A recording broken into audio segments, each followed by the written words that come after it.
Morning. Coop, alcoholic, coming from the Pirates Paradise gift shop.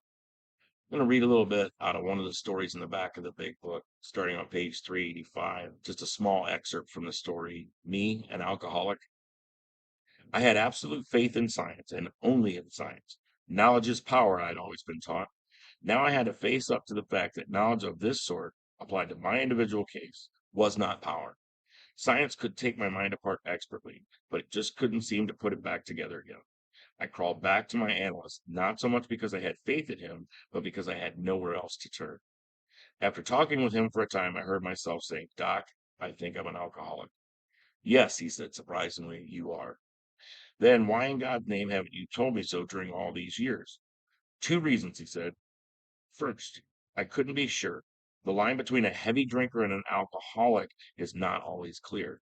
It wasn't until just lately that, in your case, I could even draw it. Second, you wouldn't have believed me, even if I had told you.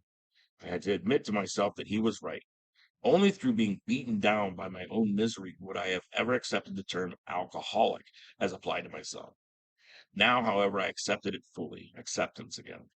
I knew from my general reading that alcoholism was irreversible and fatal, and I knew that somewhere along the line I'd lost the power to stop drinking. Well, Doc, I said, what are we going to do? There's nothing I can do, he said.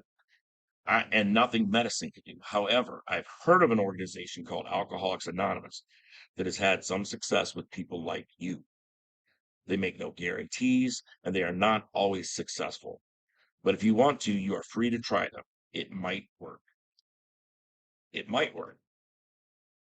And that's the thing is there is no guarantees that it's going to work. We don't promise that you're going to stay sober. Don't promise that you're not going to use again. That all falls on you and your spiritual condition. Um, the line in there about the heavy drinker where you can't quite tell, if somebody's a heavy drinker or an alcoholic because that line is blurred.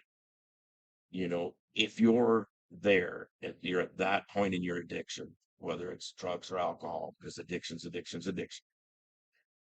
try the controlled drinking or using, you know, try pouring a glass and drinking just a few sips and then walking away and leaving it sit there, or leaving sitting there and letting it sit there.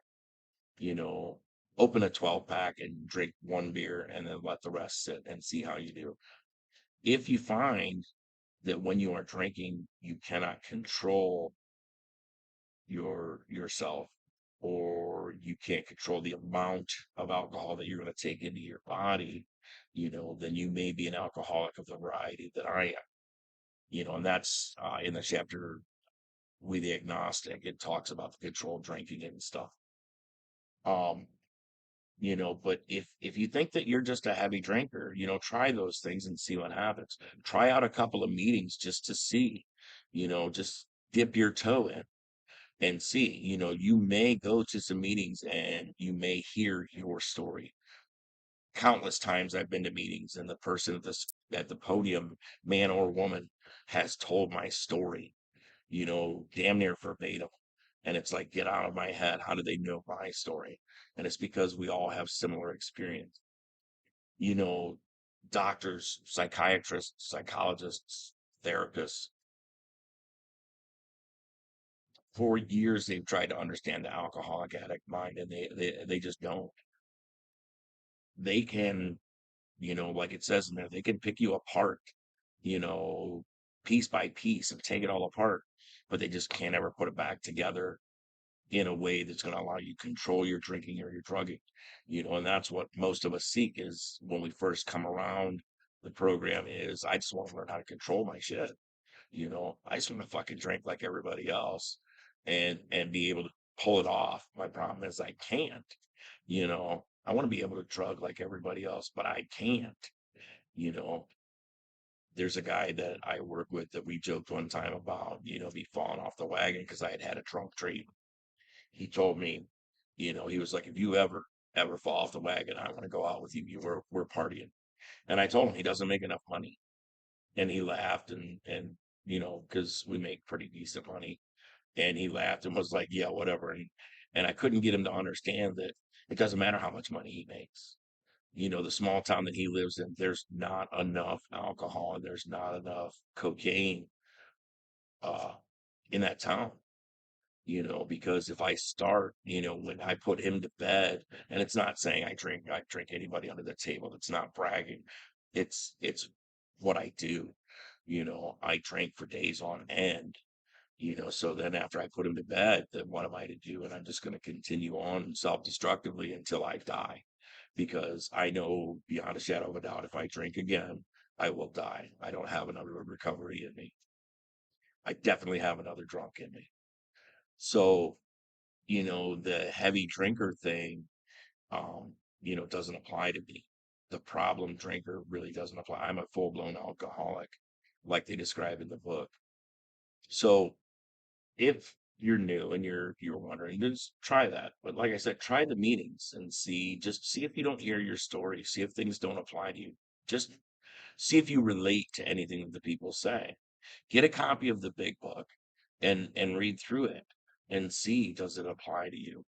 Um, I think some of you will be shocked. As far as myself, I thank God that I'm an alcoholic and an addict. I am blessed because, I walked through the valley of the shadow of death. I tried to kill myself, by drinking. I just wanted to die.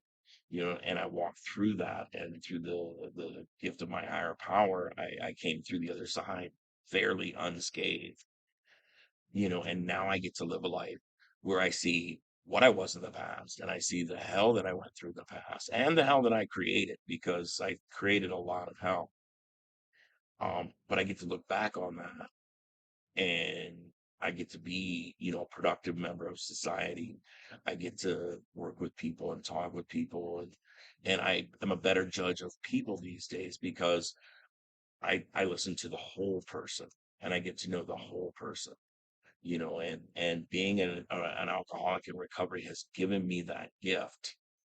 So, I'm not sad about, being in recovery. I'm very happy. I'm very blessed. You know, there are parts of me that wish and long for the old days of when I could drink, which I actually never could.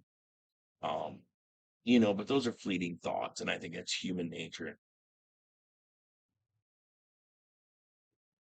We don't want to be unable to control things. We don't want to be powerless, but it's a fact for some of us.